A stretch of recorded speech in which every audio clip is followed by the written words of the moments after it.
Anne-Laure Baronciou, bonjour. Merci de nous recevoir chez vous. Pour moi, vous êtes une personnalité yvelinoise hors du commun. Vous avez eu un métier qui n'est pas courant, suivi d'engagements aussi originaux et différents de ce qu'on peut voir d'habitude. Alors moi, j'aimerais bien que vous me racontiez, pour commencer, votre métier. Quel était-il là ? Eh bien, j'étais reporter photographe pendant environ 15-20 ans. Je me suis baladée un petit peu, on va dire, de par le monde pour faire des sujets d'ordre un petit peu généraux. Voilà. Alors, généraux, ça veut dire quoi ? Généraux, ça veut dire que ça pouvait aller des trafiquants d'armes à Daraa, la frontière de l'Afghanistan, jusqu'à la dame qui s'est cardé les poils de chien pour faire des pulls pour les dames voilà, qui ont des toutous. Voilà, donc toujours dans l'humain finalement. Vous avez toujours été en contact des populations. Et votre, comment dire, votre plaisir de photographe, est-ce que vous avez fait des photos un petit peu différentes de celles qu'on vous commandait pour le reportage ?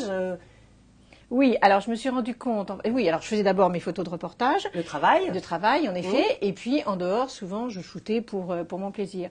Et c'est il n'y a pas très longtemps, enfin pas très longtemps, ça fait quand même 10 ans maintenant, que je me suis rendu compte qu'à côté de toutes ces photos de reportage, j'avais fait beaucoup de photos d'enfants, de mères et d'enfants, de familles, qui étaient hors reportage. Alors est-ce que c'est parce que je suis une femme ? Je n'en sais rien. Oui, c'était un sujet qui vous touchait tout à fait. Personnellement. Tout à fait. Et d'accord.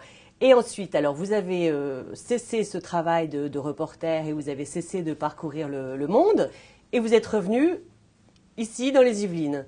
Voilà. Alors comment on s'occupe dans ces cas-là quand on passe d'une vie pleine d'adrénaline, d'action, de voyage, de rencontres et qu'on arrive et qu'on s'occupe de ses 2 enfants et de son mari ? Un gros décalage. Oui, j'étais tout d'un coup femme à la maison. Oui. Non, mais je me suis occupée des enfants. D'abord, je m'en suis toujours un petit peu occupée, même quand je partais en reportage quand même. Mais bon, c'est vrai qu'à partir de la seconde, il faut un peu plus peut-être avoir l'œil sur eux.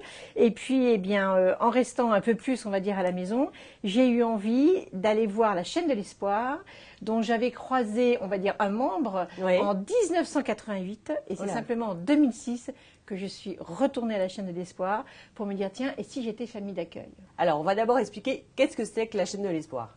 La chaîne de l'Espoir, c'est une association qui s'occupe d'opérer sur place et aussi en France des enfants qui ont en général des problèmes cardiaques. Je dis en général parce que ça peut être aussi des malformations du visage. Enfin, maintenant, il faut un petit peu d'autres choses. D'accord. Et alors, qui a monté cette association ? C'est le professeur Alain Deloche, qui est un grand cardiologue et surtout qui a fait partie de ces médecins un peu fous, médecins du monde, médecins MSF, etc. D'accord. Donc lui-même opérait à l'étranger ? Exactement. D'accord. Et après, il a décidé de...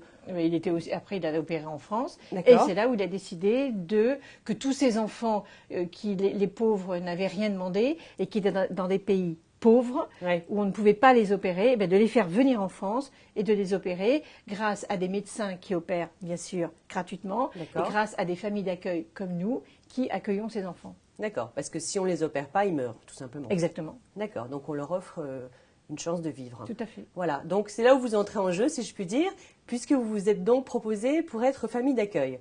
Alors, comment ça s'est passé la première fois ? La première fois, j'ai d'abord eu un enfant, c'était une petite Malienne. Ça s'est très bien passé, mais ça a été très dur parce que c'était une petite fille qui ne donnait rien. Et moi, je donnais beaucoup. Ça veut dire quoi, donner rien exactement ? Eh bien, ça veut dire qu'elle restait toujours comme ça, un petit peu en retrait. Et donc, ça a été un petit peu dur. Moi qui donne énormément, j'ai trouvé ça un petit peu... Vous êtes très dans le contact ? Exactement. Alors, elle parlait pas français ? Elle parlait pas français, elle donc ne voulait pas parler français. Ah bon ? Et elle avait quel âge ? Elle avait 8 ans. Ouais, et à partir de ce moment-là, je me suis dit, plus jamais je prendrai un enfant seul. Et maintenant, je demande, j'exige presque, je demande à avoir 2 enfants. Donc c'est chaque année, 2 enfants d'un même pays, plus ou moins du même âge. Et par contre, garçon ou fille, peu importe. D'accord, ok. Et alors, comment ça se passe concrètement ? Vous allez les chercher à l'aéroport et après Alors, à partir du moment où on sait qu'ils vont arriver, on a 3 semaines avant, on reçoit leur dossier. Donc déjà, c'est une petite excitation parce qu'on voit leur nom, etc. Il y a des détails qui sont vraiment intéressants à connaître. On va les chercher à l'aéroport. Et à partir du moment où on va les chercher à l'aéroport, on les considère comme nos enfants. D'accord. Et ça, c'est pendant vous, parents d'enfants 3 mois, 4 gravement mois. malades qui vont être opérés. Tout à fait. D'accord. Et ils sont opérés en général Une semaine après leur arrivée. Ah oui, ça va très vite. Sauf exception, où j'ai eu une petite fille qui était tellement mal qu'on l'a opérée d'urgence au bout de 2 jours. Et qui va très bien aujourd'hui. Donc en fait, vous n'avez pas vraiment le temps de faire connaissance avant l'opération. Enfin, voilà. Et après, vous récupérez un enfant convalescent. Tout à fait. Ils vont d'abord à l'hôpital, après en maison de repos, et ensuite ils reviennent à la maison. Et c'est complètement différent. Quand ils arrivent, c'est effrayant. Tout est nouveau, tout est nouveau. Et quand ils reviennent de la maison de repos, à ce moment-là, ils reviennent presque chez eux. Et là, les rapports sont totalement différents. En plus, vous avez eu le temps de faire connaissance. J'imagine que vous allez les voir tous les jours. Oui. Vous êtes comme votre enfant, quoi. Comme mon enfant. Vous dormiez à l'hôpital ou pas? Ça m'est arrivé, même de dormir par terre. La petite fille trouvait ça normal, parce qu'en Afrique, on dort par terre. Bien sûr. Moi, j'ai trouvé ça un petit peu dur. Mais je ne savais pas qu'on pouvait demander à l'hôpital un lit. Ah, personne ne vous l'a proposé? Non, donc j'ai dormi par terre. D'accord, c'est pas à grave. l'africaine. Exactement. Ok. Et est-ce qu'il y a eu des moments où ça s'est un peu moins bien passé, des moments un peu délicats, un peu compliqués à gérer? En général, ça s'est très bien passé. Même lorsqu'on a eu, par exemple, un petit Irakien qui était vraiment très très malade, qui a été ce qu'on appelle en position de squatting, c'est-à-dire ça veut dire quoi ça? C'est-à-dire qu'il est resté pendant 10 ans quasiment accroupi pour que de 0 à 10 ans? Oui. Enfin, de 10 ans de sa vie, pardon. Oui, c'est ça. On va dire presque, parce qu'il était capable de marcher un peu, mais de 3 pas. Et donc, le fait d'être complètement accroupi fait que le sang, à ce moment-là, passe mieux dans le corps.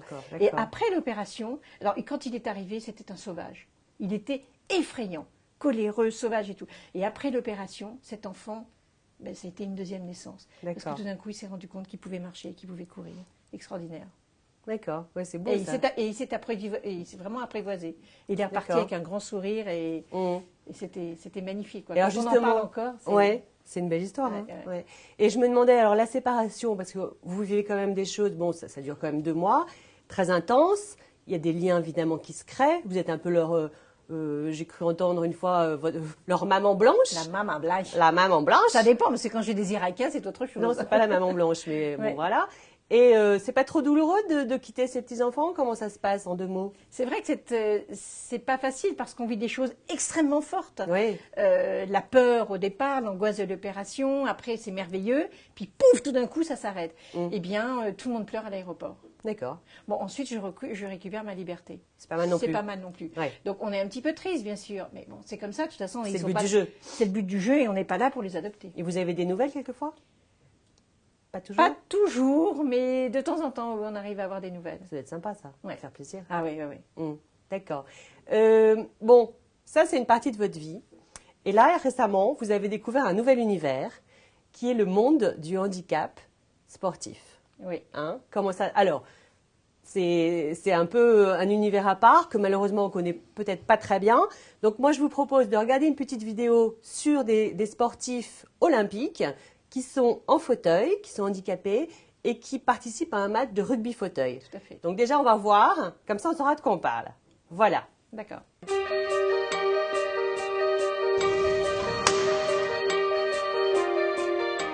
Riyad Salem, 42 ans, et je pratique le rugby fauteuil. Je pratique du basket en fauteuil à l'origine et on est venu me chercher pour pratiquer le rugby fauteuil avec l'équipe de France.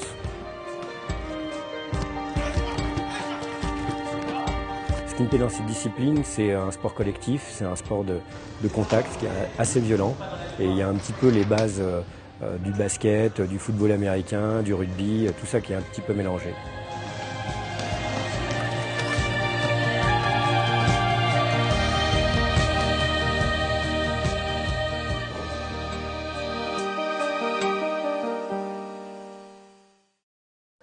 Effectivement, c'est assez impressionnant ces matchs. C'est presque violent. C'est violent. On croirait des gladiateurs, je trouve. Tout à fait, parce qu'ils ont le droit de se taper. Ils n'ont pas le droit de se toucher au niveau du corps, mais par contre, les fauteuils qui sont très carénés. Oui, on a vu des fauteuils spéciaux. Ah oui, voilà. Tout à fait. Et vous, alors, comment s'est passée cette rencontre? Eh bien, j'ai rencontré Riyad Salem, oui. Qui est un grand sportif, qui a fait pas mal de Jeux Olympiques, qui est très handicapé puisqu'il n'a pas de jambes, oui. Deux mains, il a juste une petite main à droite ou à gauche, je ne sais plus, et puis un moignon de l'autre côté, enfin vraiment très très handicapé. De naissance? De naissance. D'accord. Mais dès qu'il est sur ses jambes d'acier, alors là, c'est un espèce de grand gaillard absolument extraordinaire et on a eu une rencontre dans un endroit absolument improbable et on a sympathisé et ça m'a intéressé de découvrir un petit peu son univers. Donc vous avez rencontré ce champion olympique Riyad Salem et qu'est-ce qui vous a fasciné chez lui? Qu'est-ce qui vous a interpellé? D'abord son charisme. Son charisme. Tout à fait. Ouais. Et d'autre part parce qu'il se bat énormément pour intégrer le handicap dans notre monde de valide. Voilà. D'accord. Donc ça, son combat m'a vraiment intéressée. Je me suis dit que j'aimerais bien l'aider. Je ne sais pas encore vraiment comment, si ce n'est que j'ai quand même un projet avec lui, c'est de faire un livre sur sa vie, sur ses combats. Et je voudrais que ce livre soit justement un livre d'espoir, parce que tous ces gens que j'ai rencontrés pendant les matchs de rugby et de basket fauteuil sont des gens absolument incroyables, qui sont vraiment totalement abîmés physiquement et qui ont une joie de vivre. Ils sont extraordinaires, voilà. Et je voudrais que ce livre soit un espoir pour tous ces gens qui, en ce moment, sont en train de se battre parce qu'ils viennent d'apprendre qu'ils seront handicapés à vie, ou ils sont en train de vivre justement toutes ces séances de kiné si dures pour essayer de récupérer quelque chose. Ouais. Et ce qui frappe d'ailleurs quand on voit ces vidéos, c'est la joie de vivre finalement. Ils ont une vraie vie entière, ils y vont à fond, ils prennent des risques. Ils plaisantent, ils ont rigolent. des plaisanteries sur leur monde qui sont vraiment rigolotes. Oui, voilà. Tout à fait. Bon, tout à fait. Donc ce livre en chantier. Tout à fait. Voilà, mais alors ça ne sera pas votre premier livre, hein, parce que vous avez déjà écrit un livre, enfin écrit. 2 livres j'ai fait. 2 livres vous avez fait, mais moi j'ai envie de parler de celui-là, s'il vous plaît. Ça c'est écrit, il y a des textes bien sûr, mais il y a surtout de magnifiques photos. Oui. Hein, et finalement, c'est ce dont on parlait tout à l'heure, ces photos que vous aviez prises hors travail lors de vos voyages, ces photos de femmes et d'enfants absolument magnifiques, vous les avez condensées. Condensé, je ne sais pas si c'est le bon mot. Bon, bref. Je les ai rassemblés dans un livre de cœur qui est vendu au profit de la chaîne de l'espoir, parce que j'ai voulu m'engager justement un peu plus au niveau de la chaîne de l'espoir. Ce livre, vous l'avez édité vous-même, parce que je crois que le but, c'était que qu'il n'y ait pas d'interférence et que tout l'argent aille directement à la chaîne de l'espoir. Exactement. Et voilà. Donc la meilleure solution, c'était de vous créer votre maison d'édition, édition Montebello. Tout à fait. Et d'éditer ce magnifique livre. Eh bien écoutez, Anne-Laure, merci. Je vous remercie. C'était vraiment super intéressant. Et puis à bientôt pour ce livre sur Riyad qui va nous ouvrir des champs extraordinaires et on va découvrir comme ça un monde différent. J'espère. Mais bien sûr. C'est ce que je souhaite en tout cas. Mais ça sera le cas. J'en suis sûre.